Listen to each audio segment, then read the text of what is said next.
அண்ணா நம்ம முற்பிதாக்கள்னா யாருன்னா? முற்பிதாக்கள்லாம் ஆபிரகாம், இசாக்கு, யாக்கோபு 12 கோத்திரத்தினர். அண்ணா எனக்கு யோசேப்பு மட்டும்தான் தெரியும். 12 பேர் யாருன்னா இருக்காரு?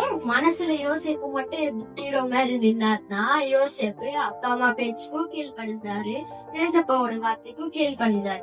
மத்தவங்க எல்லாம் அசிஸ்டன்ட் மாதிரி, அவங்க எல்லாம் கடமைக்கு ஏதோ கீழ்படிஞ்சாங்க. அதனாலதான் அவங்க பேர் பிரஸ்தாபமும் ஆகல, அவங்க மனசுலயும் சீக்கிரமா நிக்கல.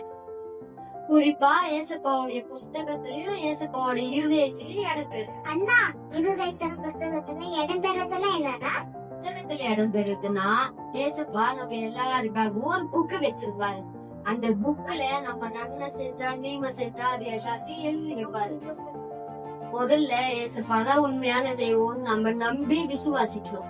2வது வாயினால் அறிக்கையிடணும். 3வது அவருக்கு கீழ்படியணும். அண்ணா கீழ்படிதல்னா என்னதுன்னா? கீழ்படிதல்னா ஏசப்பா ஒண்ணு சொன்னா அதை செய்யணும். ஞானஸ்தானம் எடுன்னு சொன்னா ஞானஸ்தானம் எடுக்கணும். கட்டளைகளை கைப்பிடிக்க சொன்னா கட்டளைகளை கைப்பிடிக்கணும். இத செய்ய சொன்னா செய்யணும், செய்யக்கூடாதுன்னு சொன்னா செய்யக்கூடாது. இதுதான் கீழ்படிதல். அண்ணா இருதயத்துல இடம் பிடிக்கிறதுனா, ஏசப்பாவோட இருதயத்துல முன்னாடி என்ன இருக்குன்றத அறிஞ்சுக்கிட்டு நம்ம அவர் சொல்லாததுக்கு முன்னாடியே நம்ம செஞ்சோம்னா அவரோட இருதயத்துல இடம் பிடிக்கலாம். அண்ணா ஏசப்பாவோட இருதயத்துல யாருன்னா இடம் வச்சது? ஏசப்பாவோட இருதயத்துல நிறைய பேர் இடம் பிடிச்சிருக்காங்க. ஆனா ஏசப்பாவே வாயை திறந்து இவன் தான் என்னோட இருதயத்துக்கு ஏற்றவன் ஒருத்தர் சொல்றாரு. அவர்தான் தாவீது. அண்ணா உன் மனசுல யாருன்னு இடம் வச்சது? என் இருதயத்திலயும் நிறைய பேர் இடம் பிடிச்சிருக்காங்க. ஆனா இன்னைக்கு நான் வாயை திறந்து சொல்ல போறது மோசேய பத்தி. மோசேவா? மோசே அப்படி என்ன பெருசா செஞ்சுட்டாரு? யாரையும் மரியாதை குறைவா பேசக்கூடாது பாப்பா. ஏன்னா பைபிள்ல இருக்கிறவங்க பரிசுத்தவான்கள், இன்னொன்னு ஏசப்பாவோட ஊழியக்காரங்க. ஒண்ணு அவங்கள உயர்த்தி பாக்கணும், இல்லன்னா ஹீரோ மாதிரி பாக்கணும். அப்படியானா சாரினா அப்ப மோசே என்ன பண்ண சொல்லுங்க பாக்கலாம்.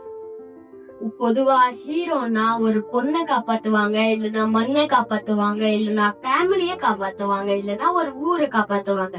ஆனா நம்ம ஹீரோ 430 வருஷமா அடிமையில் இருந்த ஜனங்களை 10 தலைமுறையா இருக்கிற ஜனங்களை ஒரு ராஜா கிட்ட இருந்து விடுதலை பட்டி ராஜாங்கே வித்த காட்டி பாலும் தேனும் ஓடுற கானான் தேசத்துக்கு கூட்டிட்டு போறாரு.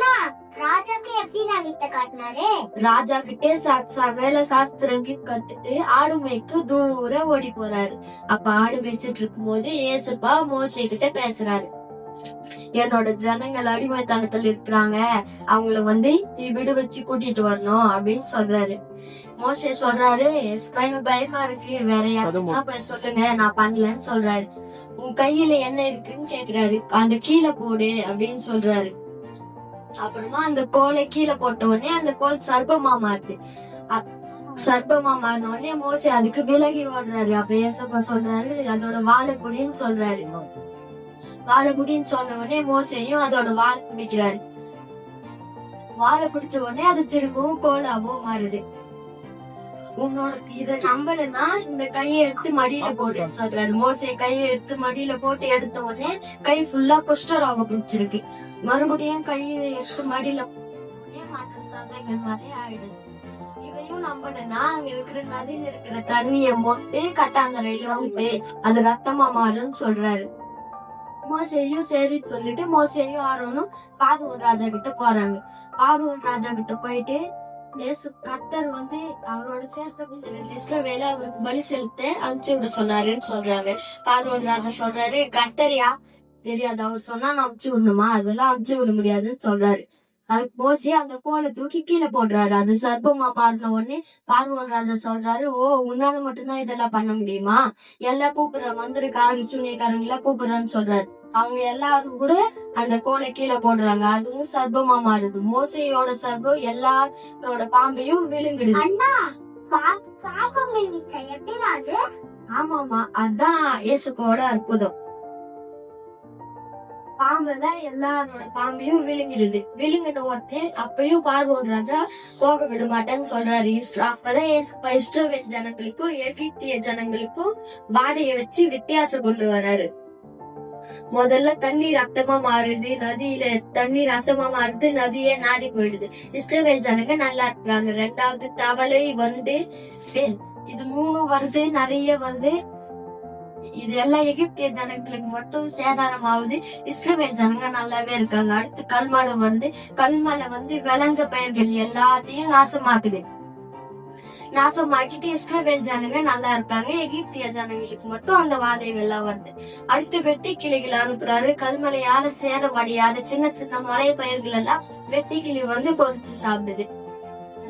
ஏசப்பா சொல்றாரு, நான் கடைசியா ஒரு வாதையை அனுப்புவேன், அதனால பாருங்க வந்து அமுச்சு விட்டுருமா அப்படின்னு சொல்றாரு. கடைசி வாதையா வந்து இஸ்ரவேல் ஜனங்க சொல்றாரு, ஏசப்பா உங்களோட குடும்பத்துக்கு ஒரு ஆட்டுக்குட்டியை வெட்டி அதோட ரத்தத்தை முன்னாடி வாசக்கால்ல பூசணும், அதனால நான் உங்க வீட்டை கடல்ல போயிடுவேன் அப்படின்னு சொல்றாரு. எல்லா இஸ்ரவேல் ஜனங்களும் அதே மாதிரி பண்றாங்க.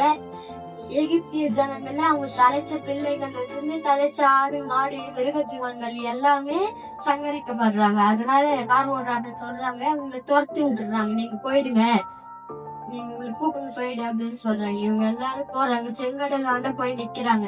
ஜனங்க எல்லாம் முறுக்குறாங்க, எங்களை சாவடிக்கிட்டு நீ கூட்டிட்டு வந்தியா, இதை தாண்டி நம்ம எப்படி போறது, இதுக்கு நாங்க அங்கேயே அடிமைத்தானமா இது பண்ணிட்டு இருந்தோமே, சாவடிக்கிறதுக்கு கூட்டிட்டு வந்து மோசை கிட்ட கேட்கிறாரு. மோசை வந்து ஏசப்பா கிட்ட ஜாபம் பண்றாரு. ஏசப்பா சொல்றாரு, உன்னோட கோலை செங்கடலுக்கு நேரா நீட்டுன்னு சொல்றாரு. மோசைவும் நீட்டின உடனே 2 பக்கம் செங்கடல் பிரிந்து நிக்குது. அதனால இஸ்ரவேல் ஜனங்களும் அந்த வழியில போறாங்க. பின்னாடியே பார்வோன் ராஜா சும்மா விடாம அவரோட சேனைகளையும் கூட்டிட்டு வராரு. கூட்டிட்டு பின்னாடியே வரும்போது ஏசப்பா முன்னாடி மேகஸ்தம்பமா போயிட்டு இருந்த ஏசப்பா பின்னாடி வந்து பார்வோன் ரதங்களுக்கும் அவங்களோட சேனைகளுக்கும் குருட்டாட்டம் பண்றாரு. காரியங்கள் ஃபுல்லா சொல்லுது. அப்புறமா எங்க வழி இருக்கு, எங்க இது பண்றதுன்னே தெரியாம கொஞ்ச நேரம் குருட்டாட்டம் பண்றாரு. அப்புறமா மதில் அந்த கடல் தண்ணி வந்து அவங்க குலுகி இந்த சைடு மதிலா நிக்குது. அப்புறமா இஸ்ரவேல் ஜனங்க கடல்ல தாண்டி போயிடுறாங்க. போயிட்டு வனாந்தரத்துல நடக்கும்போது தண்ணி வேணும்னு கேக்குறாங்க. கண்மலையை மோசி அடிக்கிறாரு, தண்ணி கொடுக்குறாங்க. சாப்பாடு வேணும்னு கேக்குறாங்க. ஏசப்பா மன்னாவை கொடுக்குறாரு. அத வந்து ஒரு நாளைக்கு ஒருத்தருக்கு ஒரு ஓமர் மண்ணை எடுக்கணும்னு சொல்றாரு. சில பேர் கொஞ்சம் நிறையவே எடுத்து வைக்கிறாங்க. காலையில எந்திரிச்சு பார்த்தா அது புழு வச்சு இருக்குது. ஏசப்பா வந்து காடையை கொடுக்குறாரு. காடையும் நல்லா சாப்பிடுறாங்க. அந்த ஒரு ஓமர் மண்ணா வந்து சனிக்கிழமை 2 எடுத்து வைக்க சொல்றாரு. அதே மாதிரி சில பேர் 2 எடுத்து வைக்கிறாங்க. சில பேர் நாளைக்கு எடுத்துக்கலான்ட்டு விட்டுடுறாங்க. நாளைக்கு ஓய்வு நாள்ல அந்த மண்ணா வராது.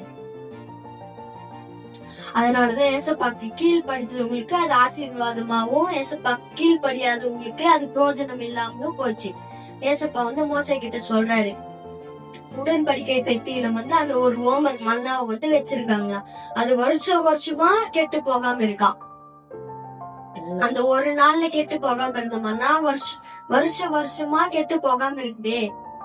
மோசே கிட்ட சொல்றாரு, நீ உங்களோட பிள்ளைகளுக்கும் நீ படுக்கும் போது, எழும்போது, நடக்கும் போது, நில்லும் போது இத பத்தி சொல்லிக்கிட்டே இருக்கணும்னு சொல்றாரு. ஏசப்பாவோட கீழ்படுங்களுக்கு ஆசீர்வாதமா வந்துச்சு, கீழ்படியாதவங்களுக்கு பிரயோஜனம் இல்லாம போச்சு. அதனால நம்ம எல்லாரும் ஏசப்பாக்கு கீழ்படியணும்.